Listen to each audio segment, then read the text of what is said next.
Welcome everyone to this vlog. Watch as we take on New York City. Honestly, I think the most exciting part about the trip was visiting during the winter and getting to see all the Christmas decorations. Funny story, I found out Rosé from Blackpink was also in New York City for the Jimmy Fallon show, so I actually took the chance and waited in line for 4 hours, didn't get in, but let's just say that I was happy I breathed the same air as her. Afterwards, we went to watch Hamilton, and guys, I've never seen it before, but I understand the hype.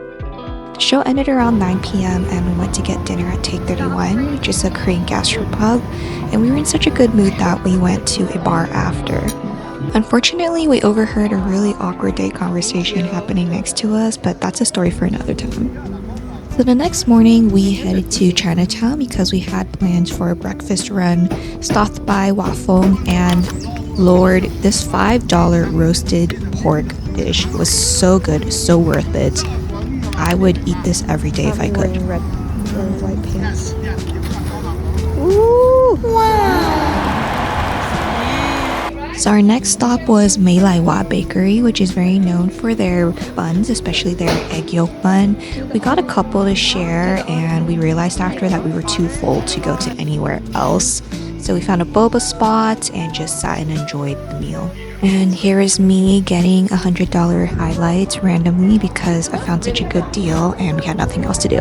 So we head to Brooklyn afterwards for a dinner reservation at Places de Fête. Our friend had recommended this place, and honestly, we couldn't stop talking about the sardine toast. Okay, so this is the Diker Heights Christmas lights.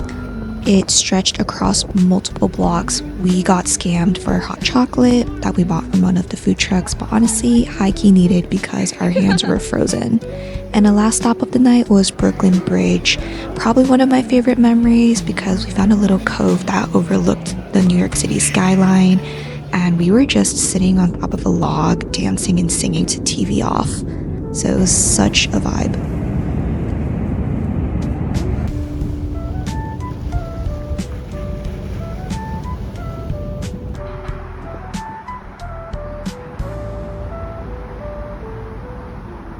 So the next morning we head to the city again, and I really wanted to take Allison to Fresh Noodles inside Chelsea's Market.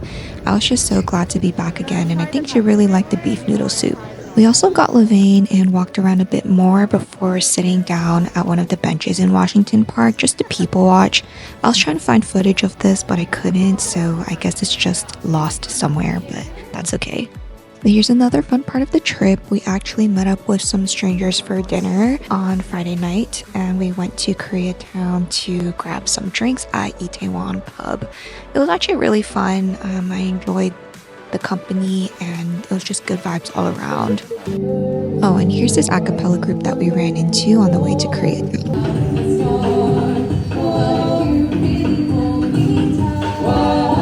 And again, shout out to Rosé for making this trip awesome because when her song Apatu played at the pub, everyone started screaming.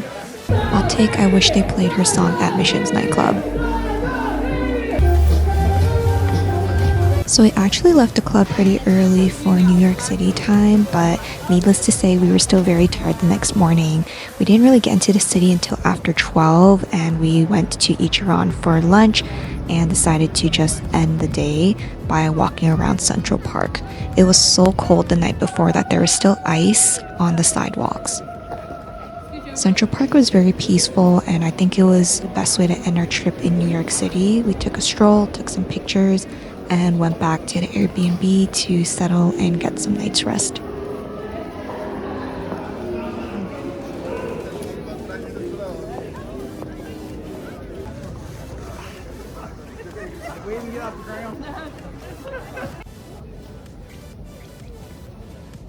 I love how you know all the spots.